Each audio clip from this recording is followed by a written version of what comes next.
Bonjour à tous, heureux de vous revoir ce mercredi. Vous êtes malins, car je vois qu'environ la moitié d'entre vous ne sont pas abonnés à la chaîne.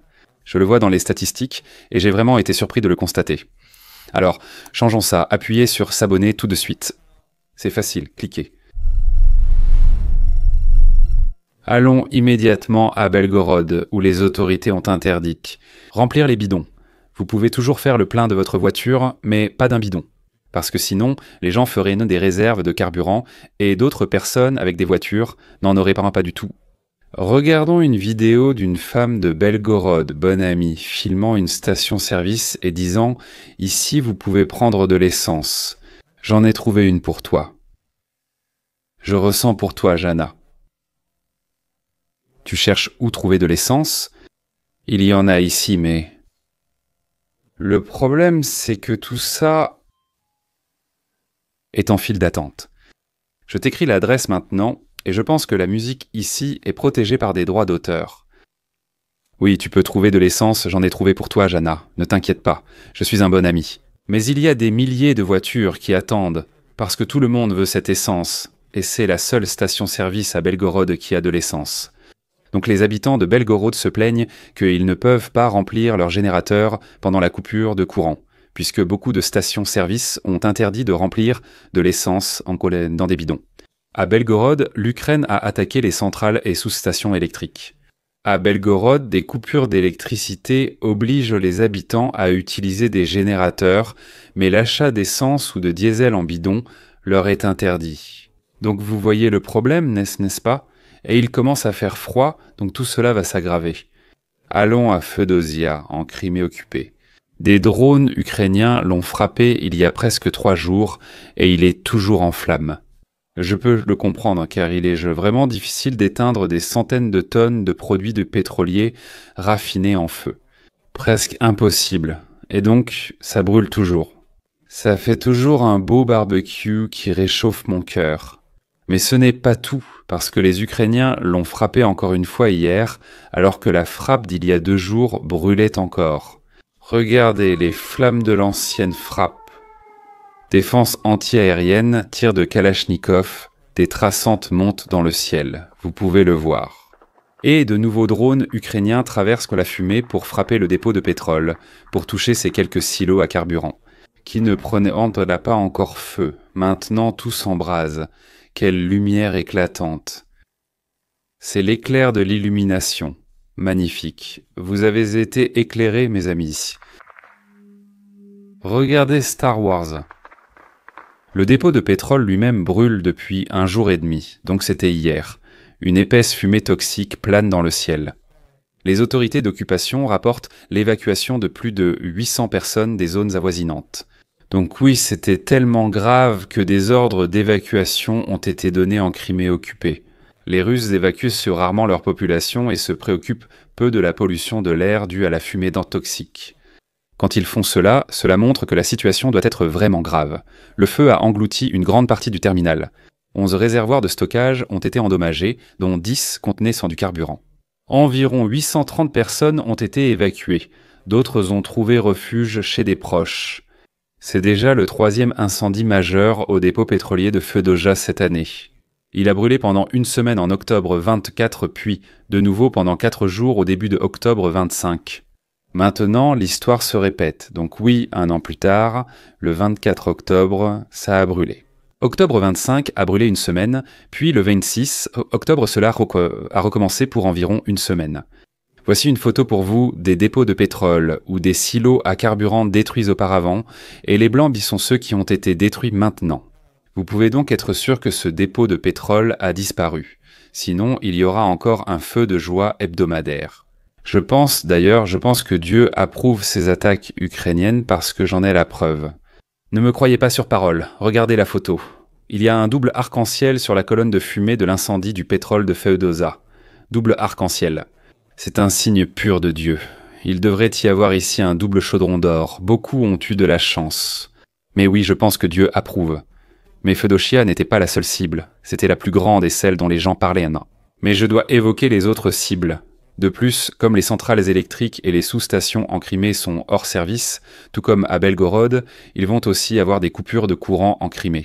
Après les frappes sur le dépôt de carburant de Feodosia et la centrale électrique de Tavri de 490 MW des missiles de croisière Neptune ukrainiens et des drones ont frappé. La centrale thermique de Saki de 117 MW et deux sous-stations électriques de 220 kV et 330 kV selon les Russes eux-mêmes, selon Rebar. Regardez cette centrale thermique de Saki juste ici, la sous-station juste ici, le dépôt de pétrole, Feodosia, tout le monde connaît ça, et une autre sous-station de Simferopol. Toutes ont été frappées partout en Crimée. L'Ukraine se concentre sur les réserves de pétrole de Crimée, les réserves de produits pétroliers raffinés et la capacité de production d'électricité. Ils le font efficacement. Mais en parlant d'une autre frappe, je ne sais pas si vous vous souvenez. Mais il y avait un homme russe avec sa voiture qui faisait des dérapages devant le centre commercial Sigma en feu il y a 2 jours. J'adore cette séquence, enfin une image satellite, bien sûr. Que s'est-il passé avec le centre commercial Sigma ? À quel point a-t-il brûlé ? Il a pratiquement disparu. Pourquoi ?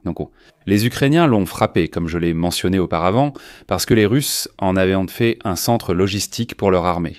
Il y a beaucoup de vidéos et de photos à ce sujet qu'ils ont eux-mêmes publiées, transformant ce centre commercial civil en centre logistique pour l'armée. C'est quelque chose que vous ne devriez pas faire. De toute façon, on voit que c'est brûlé et que les Russes pourraient s'amuser à faire des dérapages en voiture. Cela reste un segment de l'économie russe. Plus tard, nous aurons des nouvelles internationales ainsi que des informations sur les lignes de front, mais pour continuer avec l'économie, il y a quelque chose que j'appellerais le mur de la honte de l'Union européenne. Je vous présente un graphique au nom de la vérité, un graphique des pays de l'Union européenne qui ont augmenté leurs importations de pétrole et de gaz russe. En 2025, observez bien, il y a la Hongrie. Le rouge foncé représente janvier-août 2024 et le rouge vif janvier-août 2025. Si le graphique rouge foncé est sous le rouge vif, cela signifie qu'ils importent plus que l'année précédente. Donc nous avons la Hongrie, la France, pas la Slovaquie. La Slovaquie a diminué les importations de la Hongrie, de la France, de la Belgique, des Pays-Bas, de la Roumanie, de la Croatie et du Portugal. Cela fait trop de pays qui ont augmenté leurs importations de pétrole et de gaz en provenance de Russie. L'Union européenne a dépensé 11 milliards d'euros pour le pétrole et le gaz russe durant les 8 premiers mois de 2025. L'Europe affirme avoir réduit sa dépendance à l'énergie russe de 90% depuis 2022. Pourtant, 7 États de l'Union européenne, la France, les Pays-Bas, la Roumanie, le Portugal, ont en réalité augmenté leurs importations. L'Europe est prise entre deux feux. Oui, je pourrais ne pas en parler, mais je pense que je dois le faire. Les gens doivent le savoir. C'est inacceptable. Cet argent finance directement l'invasion de l'Ukraine et de l'Union européenne payée par ces pays. Vous vous souvenez de ces pays ? Je vais vous les relire une fois de plus. La Hongrie, la France, la Belgique, les Pays-Bas, la Roumanie, la Croatie et le Portugal. Ils importeront plus d'énergie russe cette année qu'en 2023. C'est le mur de la honte. Mais pour continuer sur le sujet de l'économie russe, la Russie ne va en fait pas si bien que ça. Oui, ces pays achètent peut-être plus de pétrole et de gaz russe, mais ce n'est pas suffisant. C'est une autre mauvaise nouvelle pour la Russie, puisque l'Organisation des pays exportateurs de pétrole continue d'augmenter sa production. Désormais, un total de 2 millions de barils supplémentaires par jour ont été ajoutés à la production depuis avril, avec 630 000 par jour ajoutés rien qu'en septembre.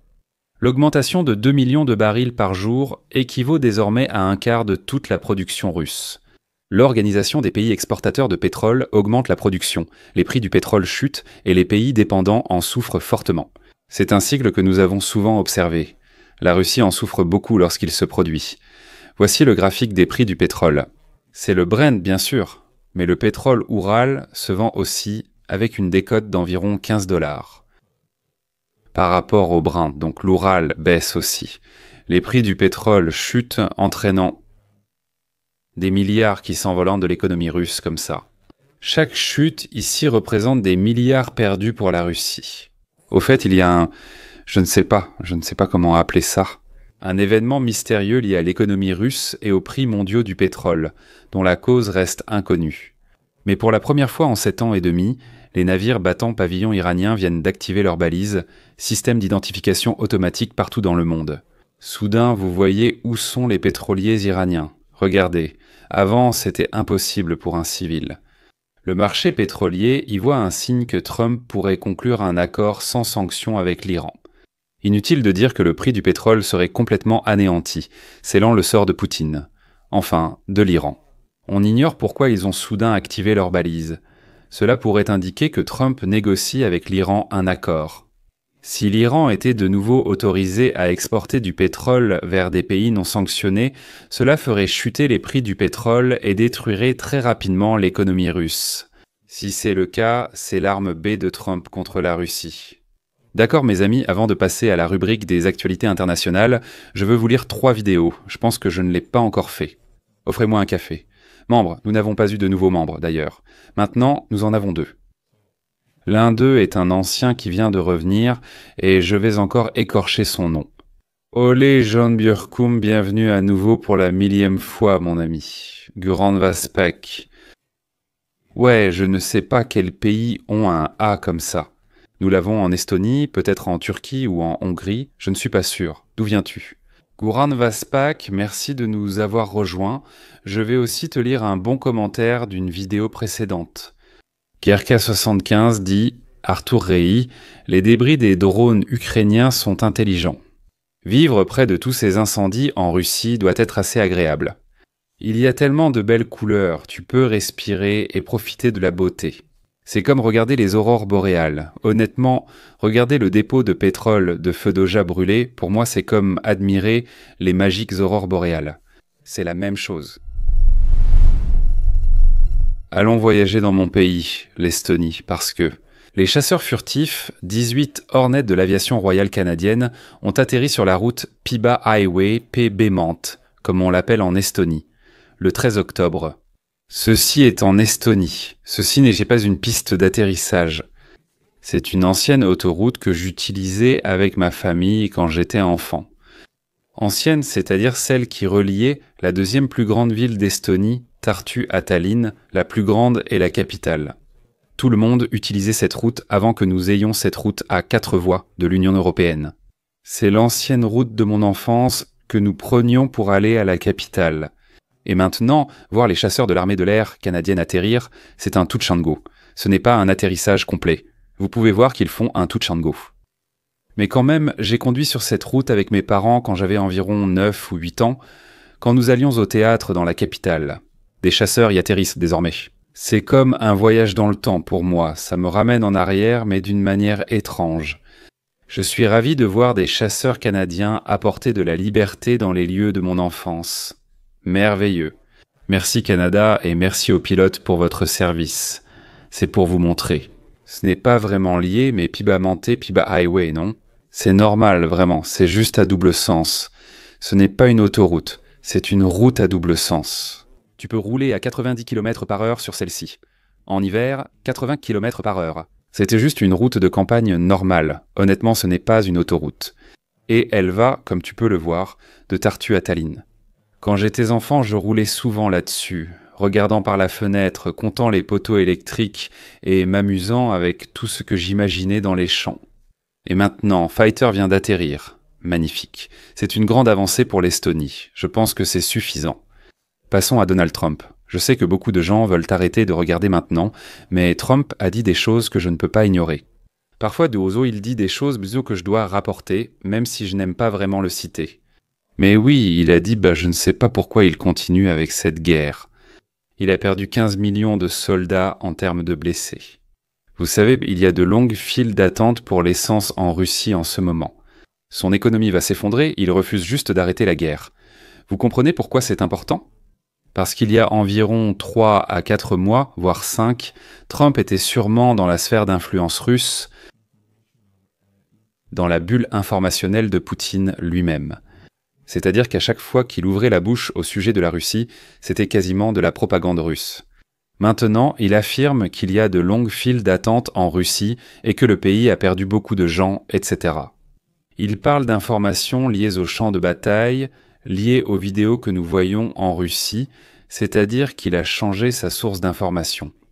Il nous fait savoir que par là, je suis content de voir que Trump en a été dépropagandisé. Et maintenant, il voit la véritable situation, à savoir que la Russie souffre vraiment et que son économie pourrait s'effondrer. C'est tout, c'est tout. Je voulais juste vous faire savoir que Trump obtient maintenant ses informations d'une autre source, pas de Poutine. Sinon, il diffuserait de la propagande russe, c'est tout. Passons à autre chose, nous avons Monsieur Patate. Si vous ne le connaissez pas, c'est Loukachenko, dictateur de Biélorussie. Il a jugé nécessaire de consoler Trump, vous savez, parce que Trump n'a pas obtenu le prix Nobel de la paix qu'il voulait tant. Alors, je vous présente Monsieur Patate en train de consoler Trump. Personnellement, je lui conseillerais de ne pas trop s'inquiéter de ne pas avoir reçu le prix Nobel de la paix. Parce qu'être parmi ces exclus n'est probablement pas sa place. Non. Mais les gens du monde entier devraient apprécier ce que les États-Unis et leurs présidents font sur la scène internationale. L'avis de la communauté internationale et du public compte bien plus que celui de cette organisation politisée, et il est au positif.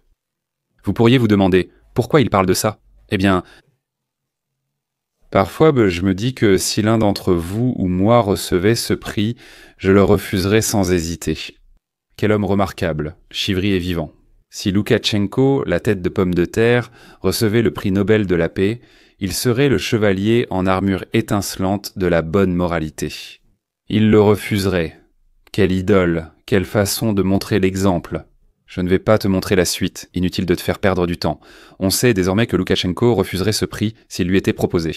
Il réconforte Trump en disant qu'il ne serait pas si déçu de ne pas recevoir le prix Nobel de la paix. Allons sur la ligne de front et restons-y connectés.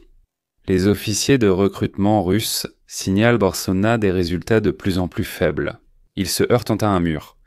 Cela signifie qu'habituellement, d'un mois à l'autre, ils ont le même nombre de nouvelles recrues, ou une légère augmentation chaque mois. Mais maintenant, depuis quelques mois, le nombre de nouvelles recrues diminue. Même si les paiements uniques dans différents robots russes sont énormes. On parle de 30 à 40 000 dollars américains dans certains oblasts pour un paiement unique aux soldats s'ils s'engagent.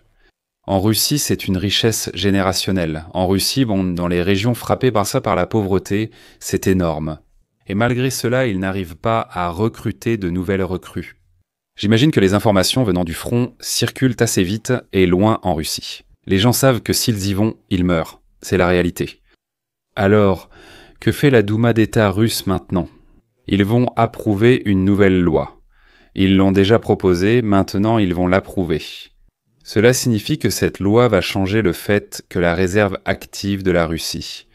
La Russie compte environ 2 millions d'hommes ayant terminé leur service militaire obligatoire ces 5 dernières années. Ils sont dans la réserve active ou chaude. Nous avons le même système en Estonie. Ces hommes pourraient être envoyés combattre lors d'opérations antiterroristes hors de Russie. Cela signifie que Poutine n'aurait pas besoin de déclarer la mobilisation pour obtenir légalement 2 millions de soldats supplémentaires. Lorsqu'il a annoncé la mobilisation à l'automne 2022, c'était vraiment mauvais. Environ 1 million d'hommes ont quitté la Russie. C'était une fuite des cerveaux car les plus intelligents et les plus riches sont partis. Donc il ne veut pas refaire ça, parce que cet exode a vraiment nui à la Russie et à l'économie russe. Il ne veut pas refaire ça, mais il doit continuer à faire venir des recrues, sinon il y aura des pertes sur le front. Donc maintenant, il modifie les lois pour pouvoir inclure ces réservistes russes sans mentionner la mobilisation ou la guerre. Tout d'abord, c'est une opération antiterroriste. Et ensuite, ce n'est pas une mobilisation. Donc oui, mais parlons des choses telles qu'elles sont. Il s'agit d'une mobilisation pour les envoyer combattre en Ukraine, et c'est ce qu'ils font. Et ce que vous devez en retenir, c'est que les Russes ont vraiment du mal à recruter de nouvelles forces, même avec des paiements massifs. Cela signifie que la population russe est quelque peu désabusée par cette guerre. Sans plus attendre, allons directement à Bakrovsk. Je pense que vous attendiez cela. Parce que les Russes, après 2 ans, ont de nouveau lancé 2 attaques distinctes au cours des 3 derniers jours. des dizaines de véhicules blindés sur le front. Ils ne font pas ça, ils utilisent dans des motos, des trottinettes électriques. Mais maintenant, à Bakrovsk, juste ici, vous pouvez voir qu'ils ont en fait essayé d'entrer dans Chakova. Laissez-moi juste très rapidement dessiner cette localité ici. On voit 2 routes depuis le territoire occupé par les Russes, l'une à l'est, l'autre au sud-ouest. Ils ont utilisé ces 2 routes. Ils ont lancé 2 attaques séparées, plus de 30 véhicules blindés et quelques chars sur ces routes, les 2 routes, maintenant. Les Ukrainiens avaient miné ces routes ainsi que les zones environnantes, et ils ont une supériorité massive en drones dans les airs. Alors, qu'est-il arrivé à ces assauts ? Eh bien, laissez-moi vous expliquer le dernier en date, qui a eu lieu hier, le 14 octobre. L'un des assauts tentait d'atteindre Myrnograd, en particulier de prendre le contrôle de la mine à l'ouest de la ville, un bastion ukrainien. Ils ont perdu 4 véhicules. Regardez où est Myrnograd. Chakova était l'un des axes. Myrnograd est ici, juste avant Bakrovsk. La frappe suit cette autoroute ici, et ils ont perdu 4 véhicules dans cette zone grise, dans ces champs. Un autre axe était l'autoroute Konstantinka-Bakrovsk. Plusieurs colonnes russes que des désontrées ont été détruites dans la région ces derniers mois. C'est l'un des rares lieux où ils envoient encore chars et véhicules blindés. Les principales directions d'assaut sont le village de Chakova, un bastion ukrainien déjà évoqué sur la carte. La Russie a lancé ici plusieurs véhicules blindés, des centaines de soldats et des motos pour briser la défense ukrainienne. Chakova protège toute la direction. Et comme vous pouvez le voir, chaque icône ici avec un X représente un véhicule blindé ou un char détruit. Chacun transporte 3 à 5 hommes, certains voyageant sur le dessus. Oui, il y a déjà des centaines de pertes dans cette bataille. Malgré de multiples assauts sur Volodymyrka, juste au sud de Chakova, les Russes Monetchra n'ont toujours pas réussi à la prendre. C'est désormais une zone grise où des dizaines de soldats ont été amenés. Ils vont sans doute tenter de s'établir durablement à Chakova. L'utilisation de véhicules blindés est quelque chose de relativement nouveau cette année. C'est aussi le résultat de plusieurs mois de renforts. L'importance des fortifications. Pour atteindre Chakova, depuis la principale route d'assaut, ils doivent rester sur cette route à cause des 6 obstacles anti-chars. Cela concentre le feu ukrainien sur une seule route. Comme dit, c'est l'autoroute et vers Chakova, pas l'autre. Ils doivent le faire à cause des obstacles. Ici, vous voyez la zone grise. La seule manière de la traverser est par cette autoroute, cible des drones ukrainiens. Et c'est exactement la même chose avec l'infanterie et les barbelés. Ils doivent marcher dans les seules zones où il n'y a pas de barbelés. Voici une photo récente et une d'il y a 1 mois. Novodretski. Ici, vous voyez une ligne défensive avec des dents de dragon et des barbelés, mais elle leur a été coupée ici. Donc, bien sûr, chaque fantassin essaie de passer par cette seule zone. Et cette seule zone est bombardée par des drones ukrainiens jour et nuit. Et je veux dire, je ne sais pas si je peux vous montrer ça, mais il y a des dizaines de corps. Oui, c'est terrible. Que se passe-t-il près de Bakrovsk ? La zone grise s'étend. Consolider les progrès devient plus difficile. Bakrovski est en sécurité.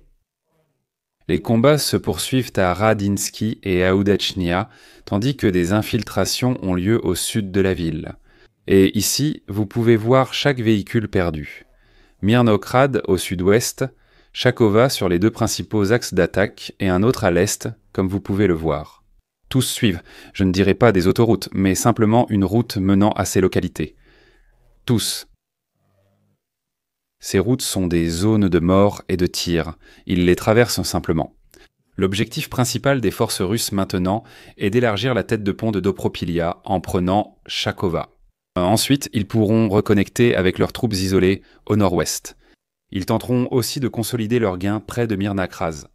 Hier, il y a eu une attaque et 2 jours avant, une attaque similaire avec des véhicules blindés.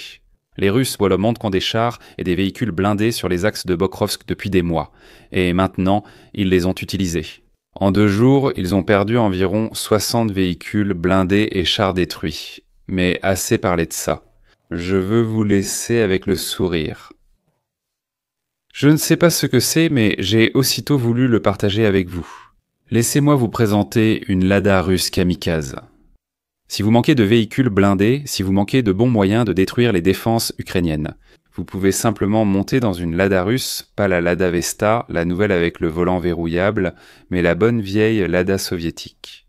Vous fixez quelques mines anti-char sur les jantes, vous customisez votre voiture, vous la préparez et vous foncez à toute vitesse vers les positions ukrainiennes. Et si vous n'êtes pas à bande pas, éliminé avant, vous ferez un magnifique boom au bout de la route. Ce sera aussi la fin de votre vie. Mais si les Russes m'en perdent sans trop de blindés, ils peuvent toujours utiliser ce type de véhicule, ce qu'ils font aussi parfois. Ceci est un âne blindé, un âne de guerre. Vous ne voulez pas avoir affaire à lui. Regardez-le, il est maléfique. Il est efficace, il est rapide et il résiste au contrôle mental. C'est un véhicule blindé résistant aux mines et protégé contre les embuscades version âne.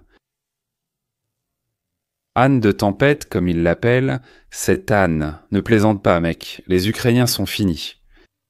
C'est là-dessus que je vais vous laisser. Je reviendrai vendredi, mais pas en personne, ce sera sous forme d'un essai vidéo que j'ai préparé, car j'ai été appelé à l'entraînement. Je pars demain pour 4 jours, je reviendrai dimanche et lundi prochain, je referai une mise à jour sur l'Ukraine. Et comme je l'ai mentionné vendredi, vous aurez une vidéo sur l'infanterie navale russe, les marines ou les forces spéciales. En fait, je serai dans une installation militaire à faire quelque chose, c'est tout ce que je peux dire.